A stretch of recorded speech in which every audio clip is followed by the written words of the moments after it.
short question to our speakers before I will give back the floor to the audience about the Eastern Partnership Initiative in terms of promotion of democracy.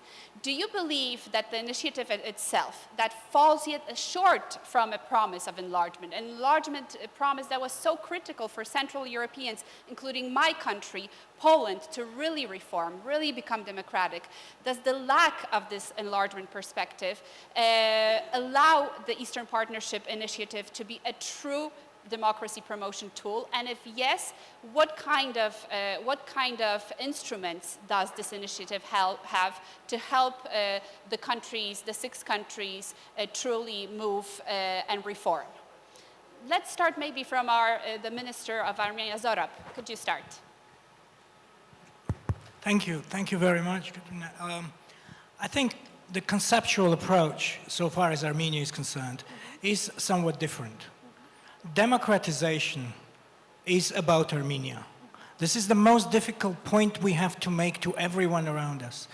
In April and May 2018, Armenia has demonstrated the depth, the strength of the institutions which could absorb such a shock and move us to a very good level of democratic progress. This was something that wouldn't happen overnight, something that was building up over years. The institutions of the public, the civil society, all other institutions, the media, the state institutions, and so on and so forth. Our country has seen some very difficult moments in its history. We have the tragedy of 2008. We have other such trippings in the democratic progress. 2018 was a moment of, a very important step forward. But all of this is about Armenia. Absolutely. Absolutely nothing to do with geopolitics. And this is the most difficult point we have to make to all our partners.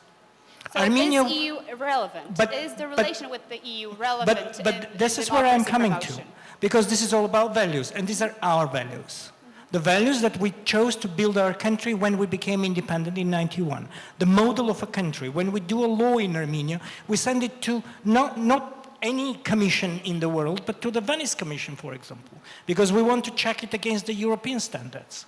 It is in this context that the European Union, throughout 27 years, 28 years, it has been one of the fundamental pillars of Armenia's security architecture, exactly in that point, in the point of strengthening, instilling, the values and the capacity to pursue these values, which is institutional.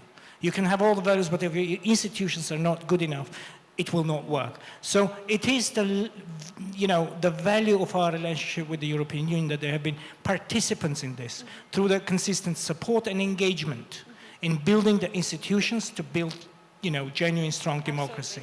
Eastern Partnership, in that sense, is giving us that platform of a sense of community, because I think at the heart of it is the values. So the value of the Eastern Partnership is the auxiliary support to what we do at home through the sense of a community. That the 6, as I was making the point earlier, it's not neighborhood, it's part of Europe. And it is the value-based relationship that we have. Absolutely, and the European Union is a community of values and is a community of democracies. Tamar, do you think that the EU is a strong, or the integration with the European Union is a strong driving factor for reforms here in Georgia? Thank you very much for the question, and my short answer would be that... Let's start with our Armenian friend, because you have this balancing act to perform, so I'm very interested in your opinion. Thank you. Look, we are very patiently making this point. What happened in Armenia is no geopolitics. Don't try to find anything in Armenia's domestic politics, in Armenia's transformation, in strengthening democracy, in strengthening our public institutions, that goes against our relations with Russia. Don't find color in Armenia. You won't. So we have been quietly and patiently explaining this to our partners who have doubts about whether democracy is a geopolitical tool. It is not. But wait a minute. The same goes in the other direction. Because I was in a condition at some point earlier last year to ask this question to my friends in Europe. Are we not sufficiently democratic to you because we're not sufficiently anti-Russian? This is not how we want to think. This is not how we think. So if Russia is brought in the context of geopolitics, then my one word is Turkey. My security concern is Turkey. This is where the security threat comes to Armenia. 27 years of blockade, 27 years of denied justice, denied relations, is creating a serious security threat to us. Let's discuss that. But does it have to do anything with democracy building in the country? Does it have to do anything about our civilization, our values, and everything that we find home in Europe? We are Europe? You see what I mean? So this is this fine line, the difficult fine line, in which you have to build your security architecture in a way that you can protect your national interest, in which democracy, so far as we are concerned, we have established it very clearly that democracy is part of our national security architecture. And for that, we work in every direction to complement and to consolidate that architecture. Let me just challenge you very shortly here. I can imagine that our Ukrainian colleagues, Ukraine, during the days of the Euromaidan, would also say to the Russians, this is not geopolitics. It has nothing to do with geopolitics. It is our own choice. And yet, they suffer until today the consequences of something that Russia saw as geopolitics, has not consulted. You're not afraid of that type of a potential threat? No, we're not. We have been patiently doing our job. We haven't done anything in our foreign policy that would challenge that rationale on which that the foreign policy is built. So where did Ukraine go wrong? That I will certainly skip. Okay, thank you very much. Thank you very much. In fact, a very difficult, challenging question has been raised about the socio-economic support to values. In the first panel, I think there were some very interesting debates about the retreat of democracy, the challenges to democracy, human rights, which have become such a cheap currency in international relations. This is all heartbreaking. This is all very true. Socio-economic, I mean, we're all looking in different ways about the way in which we can consolidate our development agenda.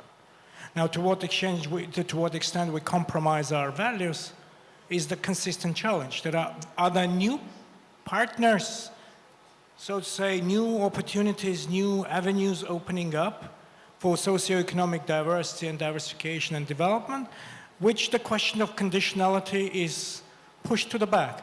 Values are not important. Now, this is a serious challenge to all of us. And now I'm saying this is not about the European Union, Eastern Partnership, this is about the whole of Europe. And this is a very difficult question. European Union has been with Armenia for 28 years. We know the value of this very enhanced and comprehensive relationship that we have with the European Union over 28 years, for this 28 years, which is the name of our agreement. Interestingly, and it was a very, a relationship of maturity and true friendship that we have been able to negotiate this particular agreement, which is basically everything but the DCFTA, everything association but DCFTA. We have defined to ourselves this diversity of socioeconomic development, diversity of entries to markets. We have had to deal with geopolitics. So those are the realities that we, the small nations, Georgia has been speaking exactly, our colleague, she mentioned the difficulty of a small nation, the challenge of a small nation. So how to stick to your values while at the same time to position yourself in this global turbulence that is happening. And Europe as a place of values, as a place of a common home, where we share, we do believe in that, is, I think, the debate, whether it is Eastern Partnership, it's one of the platforms, a very important platform of community, as I was saying, sense of a community. Well, the use of this platform in the broader context of how we deal with the challenges to what we call common values is what's going to chase us in these coming years.